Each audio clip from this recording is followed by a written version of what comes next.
Harriet Martineau observed a link between slavery and the oppression of women's rights.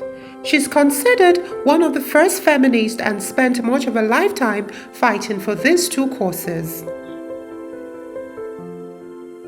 Harriet Martineau's theory of sociology entailed her belief that social reforms was a necessity in order to improve better conditions for everyone. Also, she felt humans should live in accordance with natural laws while emphasizing science, education, and religious tolerance. Harriet Martineau is considered such an important person in the origin of the field of sociology because she was the first female sociologist.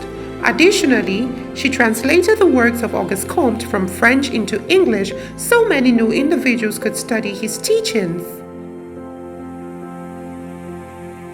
A major Harriet Martineau's contribution to sociology was the translation of Auguste Comte's work from French to English. Additionally, she was the first woman sociologist, and through her articles and books showed that all aspects of society should reflect fairness along with equality. Harriet Martineau, the mother of sociology, is often credited with playing an important role in society. She was the first woman sociologist in the history of the scientific discipline.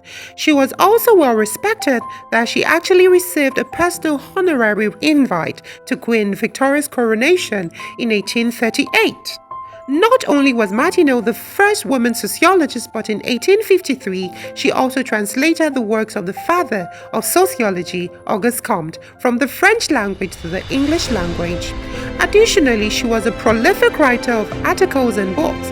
Her travels abroad to America were chronicled in detail and in modern times have been studied intently by sociologists and economists, along with scientists in other fields.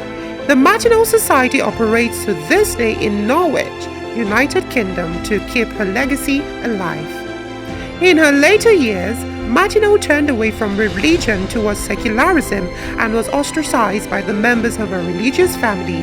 One other salient fact that has been forgotten by history is that Martineau became increasingly deaf over the years.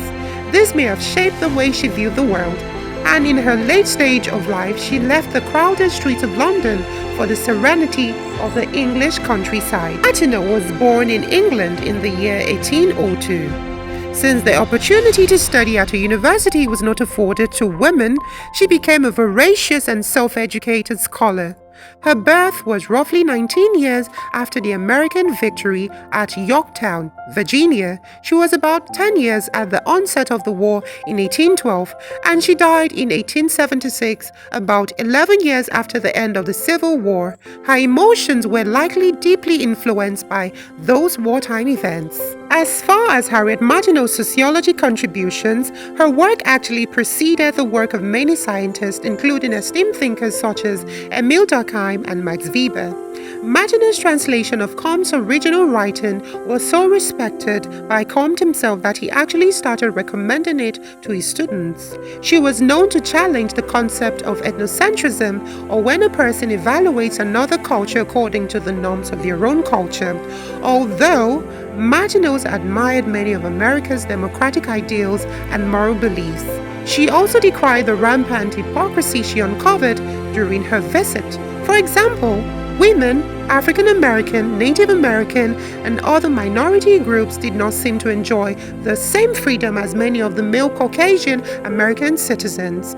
She discerned a conspicuous connection between slavery and the suppression of women's rights. Martineau is considered one of the first feminists and spent much of her lifetime fighting for these two causes. She even sold her self-designed embroidery to help with the anti-slavery cause.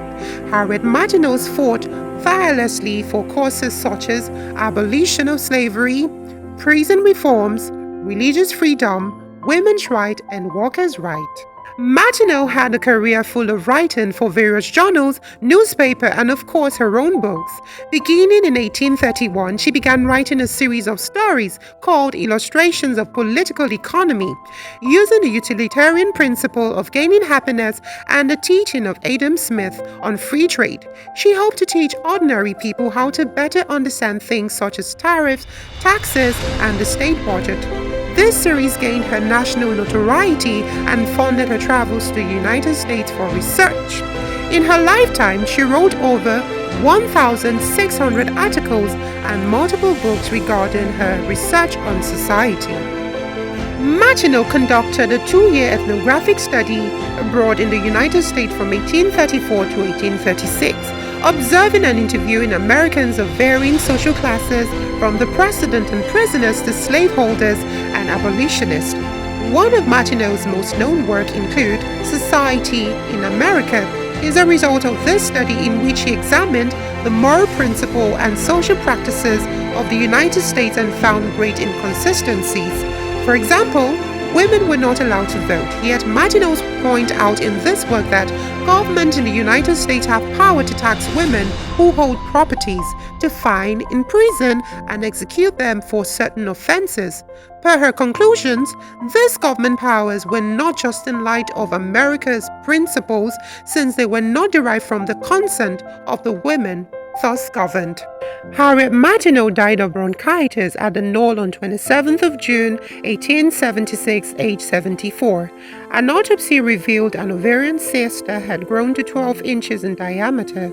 She was buried alongside her mother in Key Hill Cemetery, Hockley, Birmingham.